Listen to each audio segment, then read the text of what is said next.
All right, so the 10-year anniversary of the Adidas Ultraboost has come and gone, and it has been one of the most comfortable sneakers that we've known in this last decade of sneakers. But is it possible that the Adidas Ultraboost finally has a replacement from Adidas? I think that we might be onto something, and this is the second colorway that I have. This is the Adizero Evo SL. This colorway is crazy. First of all, this is like a neon volt colorway. Super, super wild. I have the white one also, but this shoe gives me the vibes of this shoe when this one originally came out. And I think that that is something that we've been kind of searching for the people that appreciated the Adidas Ultraboost for what it was when these came out. And then the slow evolution of the Superfoam like sneakers that are on the market now.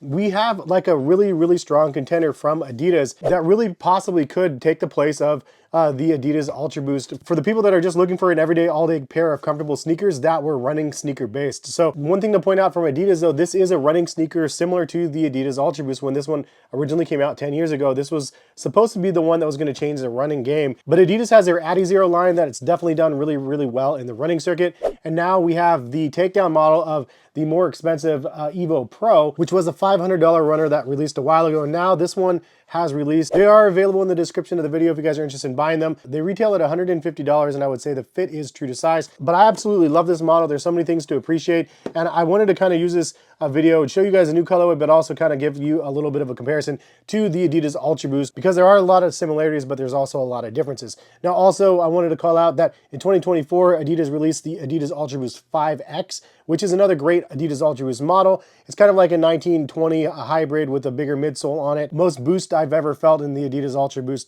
thus far. But this is a shoe that I think is still overall just a better version of a comfortable sneaker that Adidas is releasing. So not to throw any shade at the Adidas Ultraboost 5X, which is a shoe that I really, really do appreciate.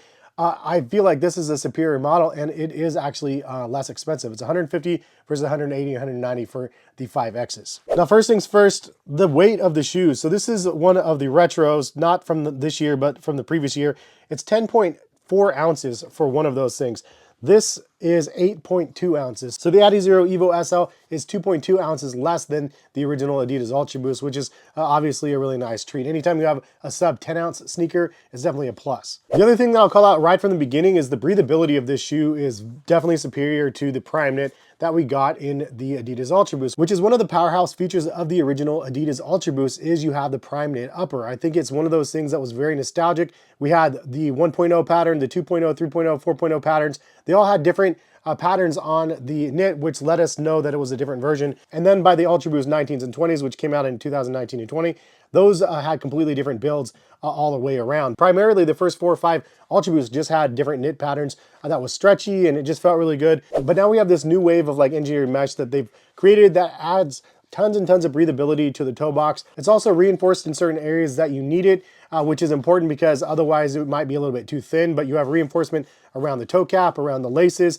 and then around the heel as well. The lockdown is fairly simple. You have this fused overlays that lock the shoe down. From the original Ultraboost, the cage is the thing that I think we all remember the most and love. Like the style of the cage was so cool. The way that this thing like came together, you could hype beast lace them in between the cage as well. It wasn't a very functional lace for the average consumer out there like myself, because we didn't even lace them up. We just wore them really loose. But the thing that was so good about the Ultraboost was the stretchy tongue material, and then the heel as well. The style between the tongue and the heel on this, it's definitely one of those things you look at and just know that it's an Adidas Ultraboost. The tongue is completely fixed to the upper, giving you a really like sock-like fit, but it is a little bit stretchy as well, so it was fairly easy to get on. However, some of them have like leather and suede versions, and just other materials that don't make it as easy to stretch and actually get on your feet, which is part of the reason why I think that what they're introducing in the SL Evo is something that we've seen in a lot of different running sneakers. Personally, it's not my favorite, but the form-fitting nature of this, like fork tongue, people like runners specifically like appreciate. Again, I don't necessarily love this type of tongue for casual. It's like a little bit more of a hassle to put on, and it definitely gets pushed down a little bit too low, but all in all, like it is definitely a very, very functional tongue, and it is not gusseted. That's the one thing I do wish it was semi-gusseted, like attached from this point down. I will tell you, after wearing the tongue doesn't actually like shift left to right because of the way that the shape is, at least in my experience, and I wear them fairly loose. The real trick for me is just getting them on and then pulling the tongue up. Once it's on, it's secured, it's locked in, and you don't have to worry about it, which is something that I do really, really appreciate. And we, again, see this style of tongue on all of the like fast runners out there on the market. So it's really par for the course for what they're actually delivering. You do have a smaller amount of cushioning around the collar of the shoe as well. So the tongue is very, very thin, not very much padding there, but you do have a nice amount of padding around the heel collar, but not too big and bulky, because again, this is a sleek, sexy, fast sneaker, not one that's going to be like max cushion and just like really, really chunky. So you have this Light Strike Pro in the midsole, and it's a full length Light Strike Pro. And the best part for me is the fact that this doesn't feature any like monkey paws or tiger claws or anything like that, carbon fiber plates, nothing. It's just Light Strike Pro in the midsole, and it's glorious and it feels great. It's soft, it's responsive. What I love about the shoe is when you first put it on, it's like, yeah, it's comfortable. Like, it's crazy. You have a nice heel squish. You have a nice little forefoot squish here. But when you're actually outside and you're walking around them, it's very responsive. And when you pick up the pace and you run a little bit, like a quick little sprint down the block with the pups, man, it's like you have such a crazy snappy feeling. Very, very responsive when you're running in these things, which is why I know that the running community probably just loves these shoes, because they do feel very, very responsive. The Adidas Ultraboost wasn't the first model with the Adidas Boost technology in it, but it's definitely the one that most people remember. The fused TPU pellets inside of here made this shoe look very, very interesting because of all the little like styrofoam looking beads. But the crazy part about the Boost material back then was how responsive this material was. It was pretty soft, but it was very responsive. But from my experience, at least from the casual Light Strike Pro versus the Boost material, the Light Strike Pro is superior, but I feel like you couldn't have this without the stepping stone for what this offered. Like the fused together pellets of the TPU, and then the way that this was like created, now you have like nitrogen infused foams and stuff that do all sorts of crazy stuff that you can mold and you can like fuse together with other foams, and you can do dual density foams with fusing together two different foams without it using any glue. There's all sorts of crazy stuff that you can do, and I feel like this was, again, a really big part of the reason why we're where we are today 10 years later. That being said, comparative side by side, like the socket foam is so much bigger in the Evo SL than it is in the original Ultraboost. The Evo SL is definitely more comfortable overall on feet, in my opinion, than the Boost material. And it pains me to say that because I love all of the Adidas Ultraboost models, and honestly, I'll never stop buying them. It's something that I'm excited to see the next version, if they have another one after the 5X and so on.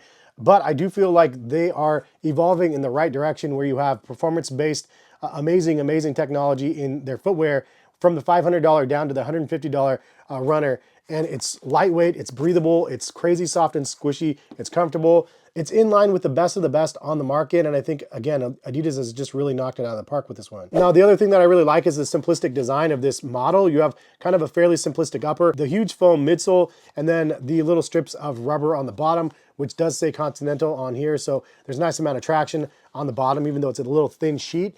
It's actually very functional, it works really well. But this colorway I really like as well. It's really, really bright. The white colorway, the black colorway are great. And also I love the exaggerated three stripes that like extend it down through the midsole of the shoe. I think it looks really cool. You don't have it on the other side, but just on one.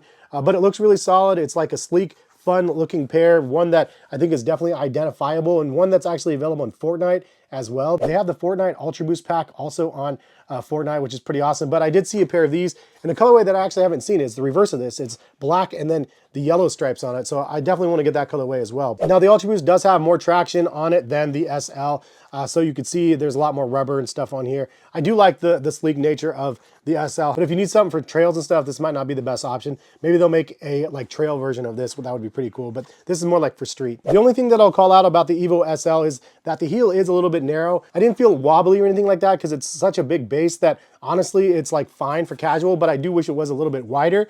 The original Ultraboost was fairly narrow as well, for those that may not remember, but you do have more width in the forefoot, so that is a big plus for those people that need that extra width and that little toe supply. It definitely has that in the SLs. So 10 years later, the Adidas Ultraboost 1.0 is still an iconic pair, still one you can actually buy if you guys are interested. Adidas actually has the OG 1.0 on their website if you guys are interested in buying them. But if you're interested in buying the Adidas Adizero Evo SL, I highly recommend these. I feel like this is one of those shoes that's going to be on everybody's feet come this spring and summertime. It's pretty much the perfect spring spring summer shoe. In fact, I'm sure I'll do a countdown for the top 10 spring summer shoes, and this one's going to be top 3 for that. So expect more videos from this shoe. If you guys want to see some comparisons with these and some other sneakers on the market, leave a comment and let me know which pairs you guys are interested in seeing. I'm thinking primarily of like maybe a Nike comparison or anything else in that 150 range. But I'm telling you, for 150, it's value. It could be a $180 shoe. Adidas definitely saved us 30 bucks by giving us these for 150. And again, I think they're just awesome, and I'm so happy that I have a second colorway of them. But leave a comment, let me know what you guys think. Appreciate y'all for stopping in and watching, and hopefully we'll see you guys back on the channel for some more sneaker content soon. All right, peace guys.